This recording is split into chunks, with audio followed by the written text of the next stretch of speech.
Pour moi, il est intéressant parce que le club, c'est pas que le petit club de sport qui compte sur ses participants et qui peut élargir son rôle à de la santé, à du bien-être, mais c'est aussi de prendre à une extrémité de l'échelle un grand club qui a les moyens commerciaux que lui procure aussi sa participation dans une grande ligue professionnelle et de voir qu'un gros acteur qui a une marque forte, qui génère un gros intérêt auprès de centaines de milliers, si ce n'est pas des millions de fans, peut aussi avoir une action liée à la communauté, peut redonner aussi à la communauté locale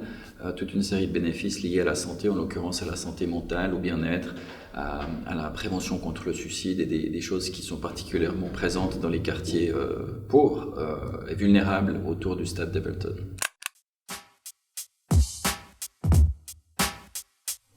C'est aussi une alternative intéressante à ce qu'on comprend ou qu'on perçoit habituellement comme un club sportif. Là, on a une structure qui est beaucoup plus ouverte sur des nouvelles pratiques, des sports urbains et de la culture, de la danse urbaine, du DJing, et puis qui a un axe assez fort sur l'inclusion sociale et les populations migrantes. Et puis l'autre axe fort de cette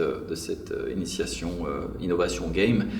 c'est le pair à pair. Ça veut dire qu'on identifie des jeunes adolescents dans les différents quartiers où il y a des centres d'activité game, et puis on forme ces jeunes à ce qu'ils deviennent des rôles modèles, qu'ils deviennent les coachs d'autres jeunes. Et donc là, il y a une dimension sociale, une dimension de formation,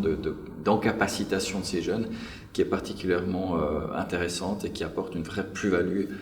dans ces communautés qui accueillent ces centres game comme alternative parallèle aux clubs traditionnels et aux fédérations traditionnelles. Alors pour moi, elle est indispensable parce qu'elle permet essentiellement de casser des silos. Ça veut dire qu'elle permet de